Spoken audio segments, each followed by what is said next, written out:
যদি মারা যায় আমার পিছনে আরো শত শত ভাই বোন তারাই থাকবে ইনশাআল্লাহ।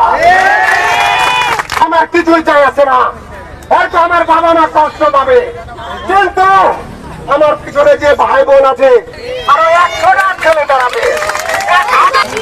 আমি বলতে চাই খুব দুঃখের সাথে, খুব কষ্টের সাথে, আমরা কি অপরাধ করছি?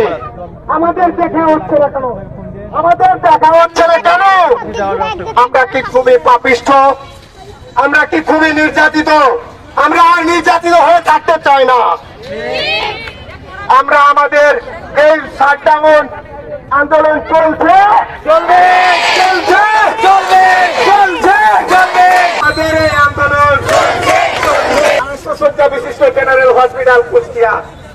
আমরা আজকে এখানে নামছি সারা বাংলাদেশে যতগুলো আমাদের এই 250 শয্যা বিশিষ্ট হোক আর 500 শয্যা বিশিষ্ট হোক, যতগুলো হসপিটাল আছে সব জায়গায় আমাদের এই দিবসকে বয়কট করা হচ্ছে। আমরা আমাদের এই আন্দোলন আমরা চাচ্ছি অনতিবিলম্বে আমাদের আন্দোলন মেনে নেওয়া হোক। যদি আমাদের এই আন্দোলন মেনে না নেওয়া হয়, আমরা রক্ত দিয়েছি, রক্ত আরো দেব, কিন্তু পিছনে উঠবো না। আমাদের এটা দাবি ন্যায্য। আমরা কেন এই দেশে